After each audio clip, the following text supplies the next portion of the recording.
Working on a Cobalt today, gonna put a turbo in it. Battery is in the trunk of the car, and the trunk is a pain in the butt to open, and Justin's trying to get that open.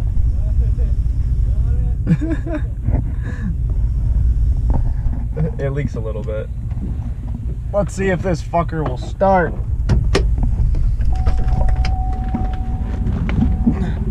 What are the odds of this thing starting?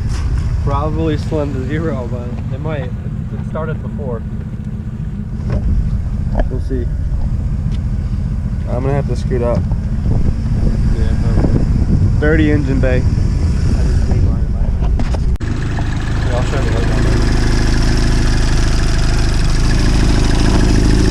That right there is supposed to be spinning. Not spinning. She's not spinning. No bueno. No bueno. Okay, there's a new one in the front seat. Yup. New turbski. A pretty new turbski. Right there. This one. Justin's over here moving the car on me. Ugh.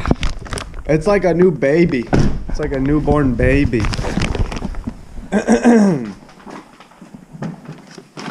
Only thing. Precision turbo. 58. This one spins. That one spins nice. Oh, she's pretty. The seals go over there. So that is gonna go in there, and we'll do a step-by-step on how to do that. It's pretty easy. So, Precision turbo, they're very nice. It's a 58. It's a T3 housing with a 3-inch exhaust V-band. Nice pretty propeller in there. So first off, I already went ahead and took that intake off, but as we showed you before, that propeller isn't spinning, which it's supposed to. So next, you gotta take off that T-bolt clamp, which it looks like it's like a 10 or a 12 mil. And then we're gonna look underneath and make sure that this fitting right here for the oil drain is the same, otherwise we're gonna have to order one. That's off. All you do is take this to there. You don't have to take the whole thing off. It's a waste of time. But you have an oil feed up front, Which is that line going there? line, which Braided just screws line. into the new one. So the wastegate and all that shit, you ain't gotta touch on that.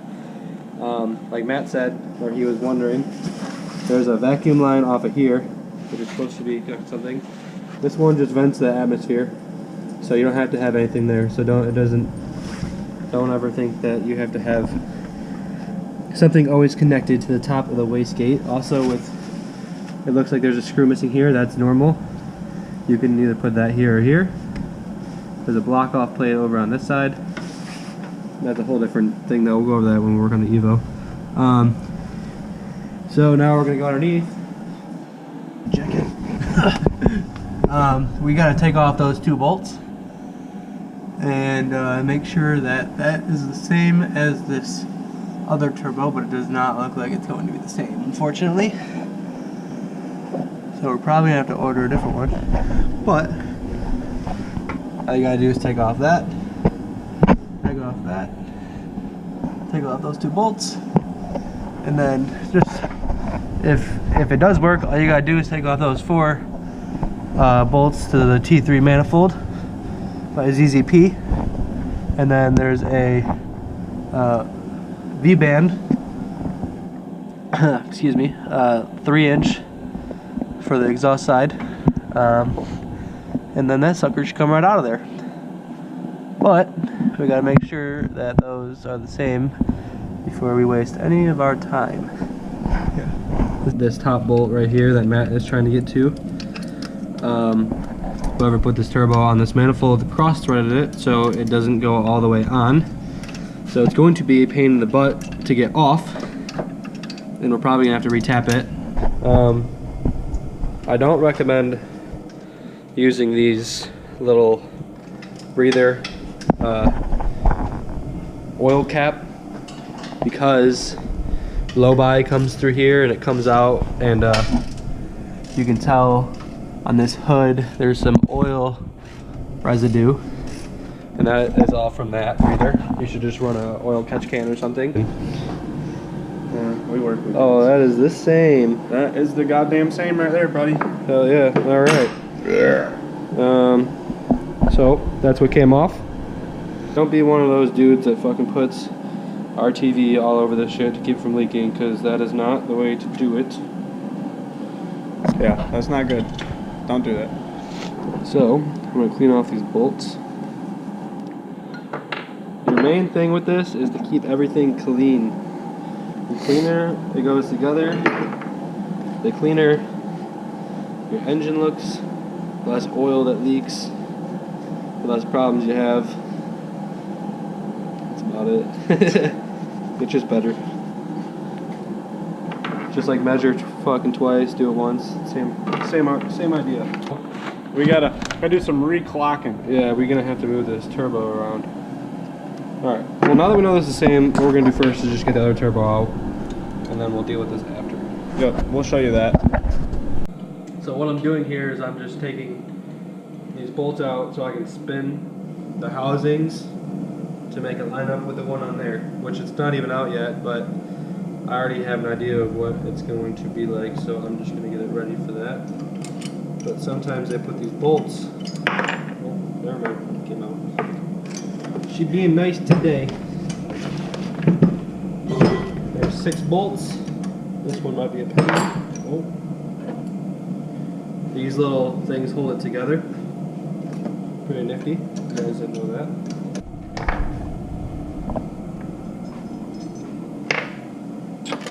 This is the exhaust side housing. You can get them bigger or smaller.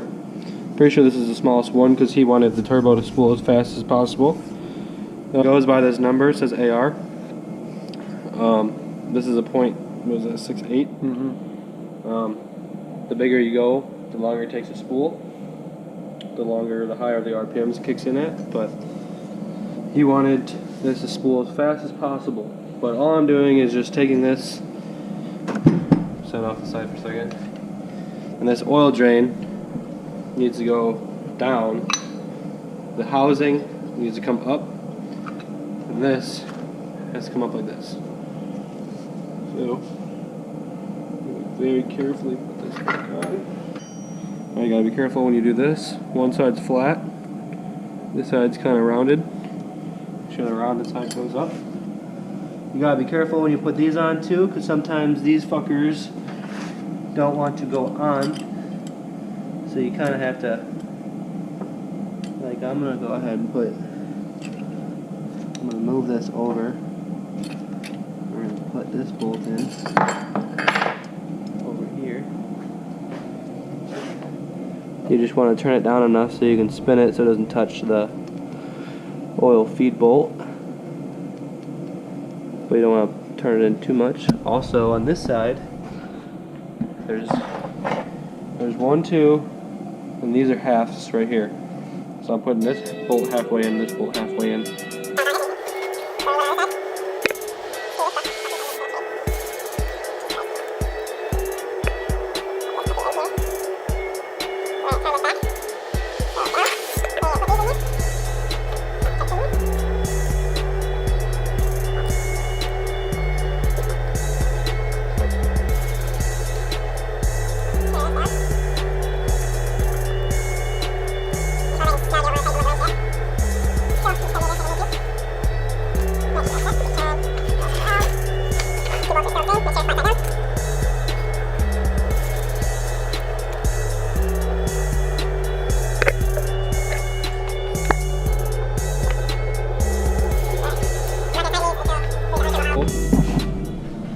What's up?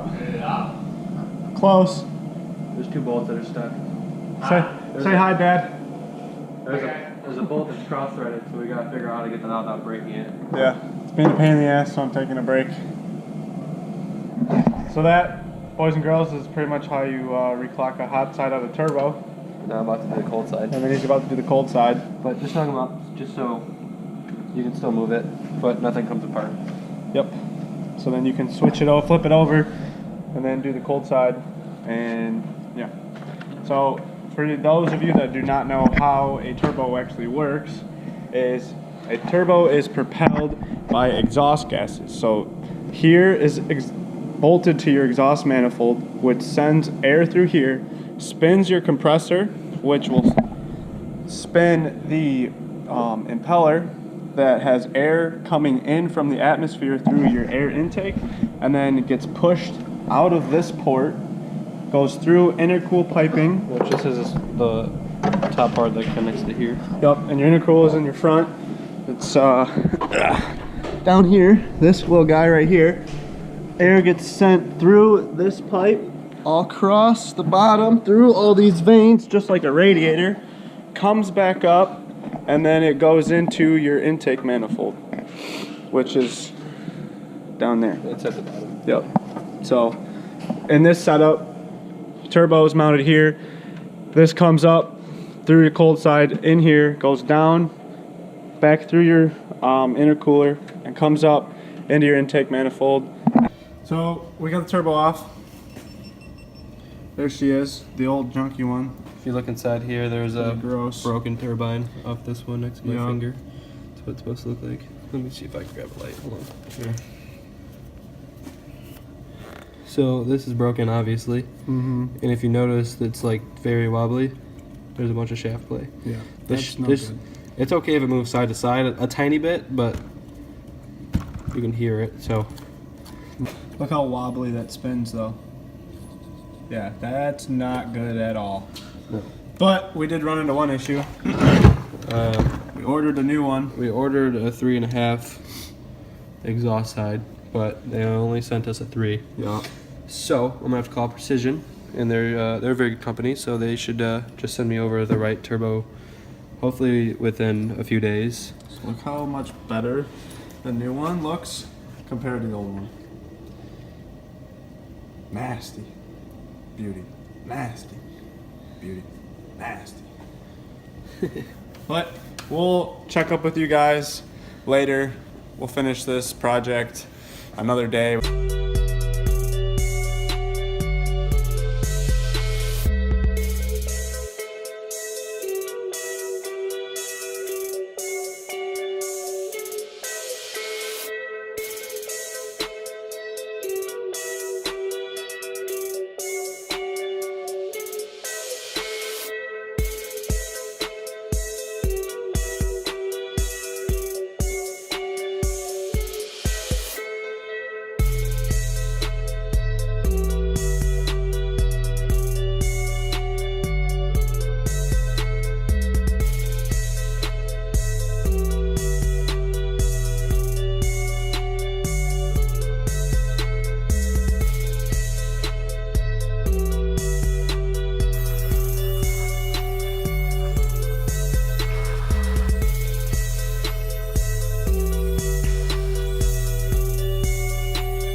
I'll speak louder this time.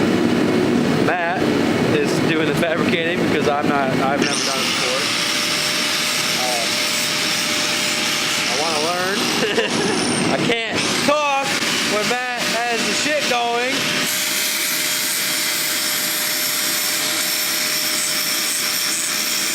He's just taking the V-band, we cut the tube, welded it on that side, and then there's a bigger side that opens up to 3-inch, which we are now about to weld onto your exhaust, so that this connects to the turbo for your new turbo.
So we got the turbo in the Cobalt and everything went pretty good. We got back from the shop from welding up the new exhaust and had to go through and ran a tap through all the new holes in the manifold, and then cleaned all those up, got new bolts, had to do a little bit of adjustment on our clocking on the turbo, but got it up there. Everything worked perfect and we got it running. We ran into one issue though, the wastegate tube. It was positioned in between the hot and the cold side. So we had to change it because the turbo, the compressor side of the new turbo was a little bit bigger and it wouldn't allow it to flow down that way. So we spun it along to the left, or no, the right, basically towards the exhaust downpipe. And yeah, so everything's good. We're going a couple days, probably next week, to go get it tuned. And so it's gonna be pretty sick.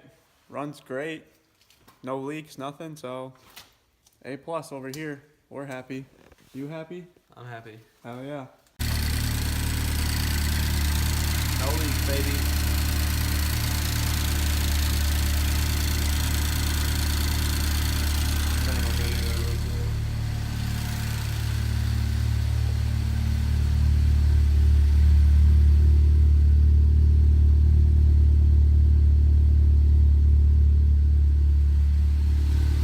Okay.